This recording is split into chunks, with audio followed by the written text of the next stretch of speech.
Xin chào. Après le nord du Vietnam, on se retrouve pour une nouvelle vidéo au centre du pays avec au programme Hue, l'ancienne capitale impériale. Une cité chargée de mémoire avec ses palais un peu fanés, ses tombeaux royaux au milieu de la verdure, sa fabrication artisanale de l'encens et sa rivière des parfums. Et puis, plus au sud, Hoi An, un petit bijou au bord de l'eau où chaque ruelle semble sortie d'un tableau.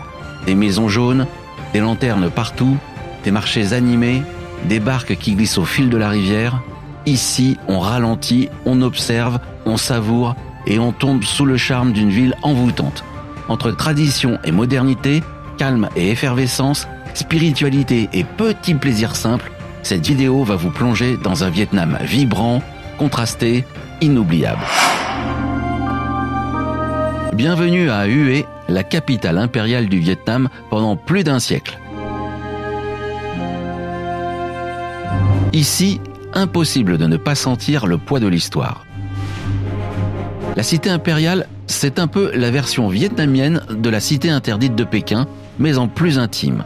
Bâtie au début du 19e siècle, elle était le centre du pouvoir de la dynastie des Nguyen. Et ce n'était pas une dynastie chinoise, c'était bien une lignée vietnamienne, la dernière à avoir régné sur le pays entre 1802 et 1945. C'est sous leur impulsion que Hue est devenu un haut lieu de culture, d'art et de pouvoir absolu. Un immense complexe de palais, de temples, de pavillons et de jardins réservé à l'empereur, sa famille et sa cour. Mais comme vous le voyez, elle est restée un peu dans son jus tout de même. Des murs usés, des traces noires d'humidité, des pavillons rongés par le temps, on est loin des palais flambant neufs.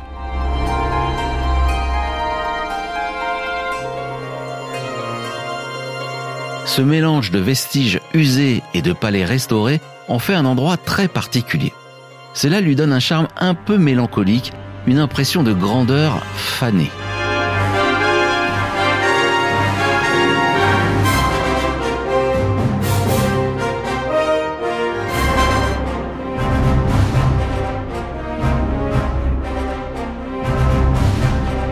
Mais dans cette ambiance nostalgique, il y a une tradition assez géniale. Se déguiser en costume d'époque. Ici, vous croiserez souvent des visiteurs de tous âges, habillés en empereur, impératrice ou mandarin, posant devant les monuments. Une façon amusante de devenir à leur manière un peu acteur de l'histoire. C'est plutôt fun et ça fait des photos vraiment insolites. À Hue, l'histoire ne s'arrête pas au mur de la cité impériale. Elle continue au fil de la campagne environnante. Là où les anciens empereurs ont fait bâtir leur dernière demeure, les tombeaux impériaux. Et on n'est vraiment pas dans la sobriété, bien au contraire. Chaque empereur a conçu son tombeau comme un reflet de sa vie, de ses goûts et de ses rêves, et parfois même de ses regrets. On y trouve donc des pavillons, des temples, des cours d'eau, des jardins soigneusement dessinés, et bien sûr la tombe elle-même, souvent cachée au cœur d'un immense domaine.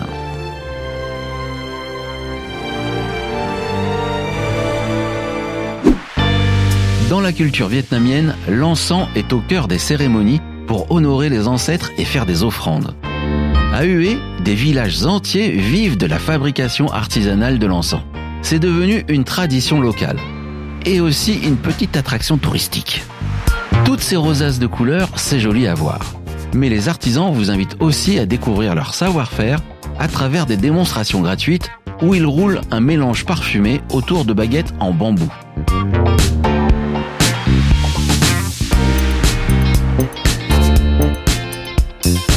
Certains vous proposeront d'essayer par vous-même. Je vous préviens, ça a l'air simple, mais faut avoir le coup de main. Et c'est bien sûr l'occasion idéale d'acheter quelques bâtonnets en souvenir. Je vous emmène maintenant à la pagode de la Dame Céleste. Selon la légende, c'est ici qu'une vieille dame mystérieuse serait apparue, annonçant qu'un seigneur construirait un temple pour protéger la région. Et c'est exactement ce qui s'est passé. Mais la pagode est aussi un monastère vivant où l'on croise encore des moines bouddhistes qui prient, étudient et prennent soin du lieu.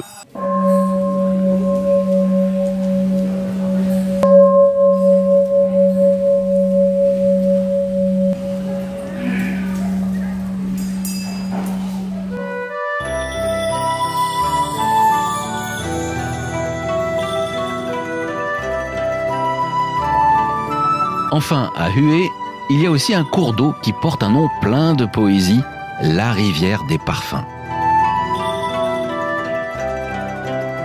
Elle est notamment connue pour son pont métallique, construit à la fin du 19e siècle, pendant la période coloniale française, par les ateliers de Gustave Eiffel. Oui, le même qui a donné son nom à la Tour Eiffel de Paris. Il est devenu un spectacle en soi, car dès que la nuit tombe, il s'illumine et change de couleur. Au coucher du soleil, les habitants ont également l'habitude de se rassembler dans des embarcations traditionnelles pour perpétuer une vieille coutume, faire flotter des bougies sur la rivière. Si ça vous tente, vous avez la possibilité de déposer votre propre lanterne de papier coloré en faisant un vœu. Et après une journée de visite bien remplie, observer ces dizaines de petites flammes qui dérivent lentement sur l'eau est un moment incroyablement apaisant. Mais restez bien avec moi jusqu'au bout, car vous allez voir que ce n'est rien à côté de ce qui vous attend à Hoi An, que nous visiterons juste après. Avant de quitter Hue, je vous propose de visiter son marché qui vaut le détour. Ce matin, il pleut, mais ça n'empêche pas les clients de faire leurs courses en scooter, cachés derrière des kawaii colorés. Attention les yeux. C'est un spectacle pour le moins surprenant qui ferait frémir plus d'un inspecteur sanitaire chez nous.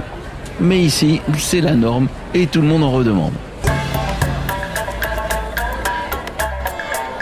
À l'intérieur, c'est un peu plus soft. On peut se restaurer avec des plats tout chauds.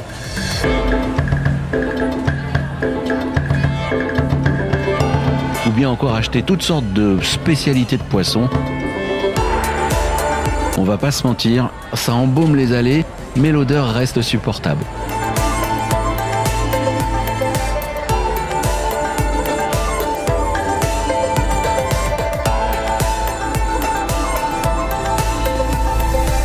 Le marché de Hue, c'est vivant, parfois un peu glissant, mais si vous cherchez du dépaysement à proximité des monuments historiques, c'est un endroit à visiter. Allez, je vous emmène maintenant à quelques kilomètres plus au sud, à Hoi An, la ville des lanternes.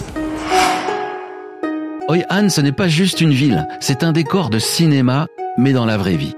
Le matin, elle s'éveille doucement.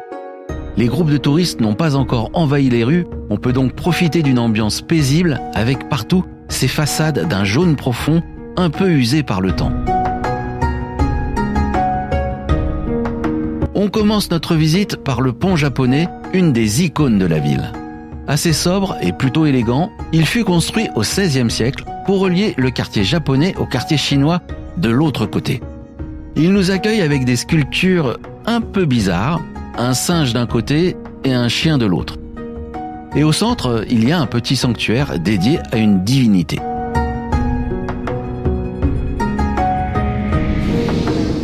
Mais ne vous y trompez pas, Hoi An n'est pas synonyme de contemplation et de zénitude.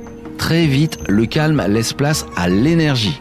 Des dames, coiffées de chapeaux coniques, déambulent entre les vélos et les scooters avec leurs paniers de marchandises. L'ambiance devient plus vive, plus sonore et on sent que la journée démarre vraiment. Et même intensément. Ici, la street food vous titille le nez à chaque coin de rue. Maïs grillé, crêpes croustillantes, rouleaux frits et même ces fameuses glaces roulées préparées devant vous sur une plaque glacée avec des fruits frais. Et avec une dextérité impressionnante. Je vous assure que les images ne sont pas accélérées, c'est bluffant.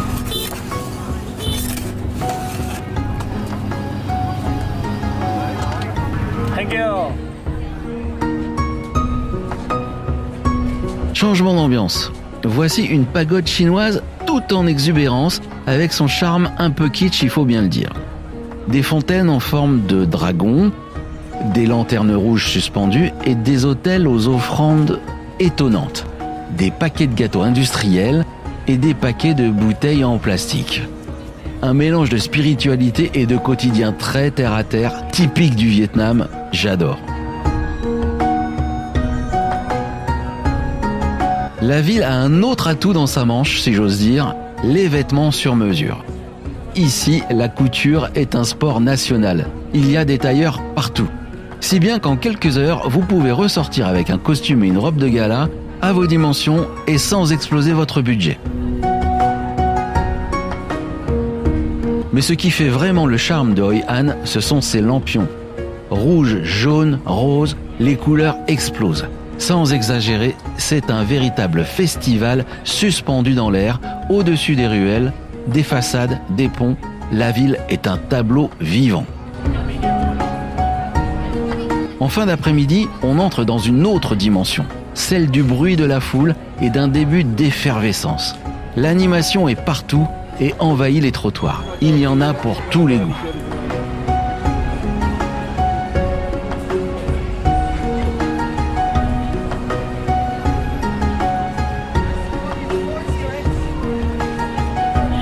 Et puis, sur la rivière, c'est un nouveau spectacle qui commence.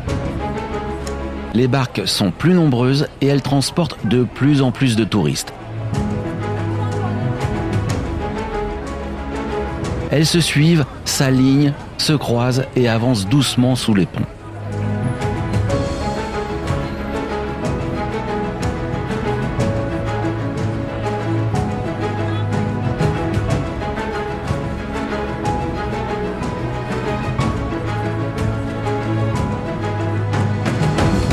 À bord, tout le monde porte le même gilet de sauvetage orange. C'est un détail assez amusant au milieu des lampions multicolores, mais finalement ça participe à l'ambiance générale.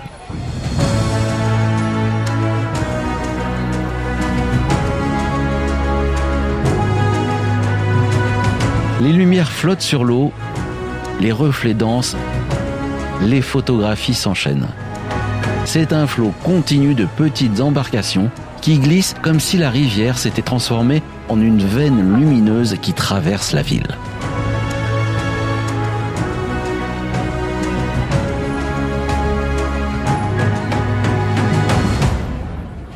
Peu à peu, la nuit tombe pour de bon. Mais ici, ça ne veut pas dire que c'est l'heure d'aller se coucher. Elle marque au contraire le début d'une autre animation, celle du marché de nuit.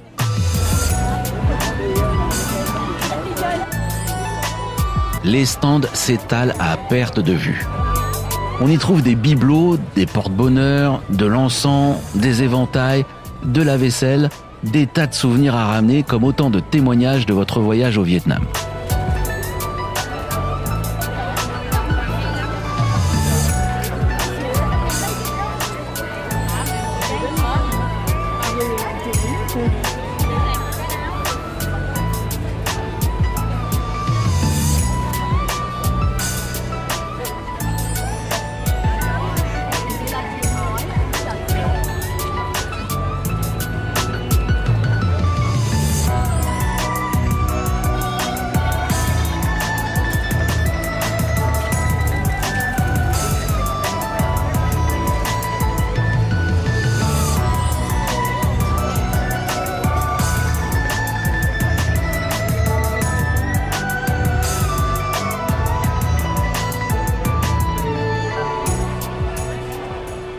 Des lampions illuminés, suspendus d'un toit à l'autre, accrochés aux arbres, alignés au bord de la rivière. De jour, c'est déjà beau. Mais la nuit, je vous assure que c'est carrément magique.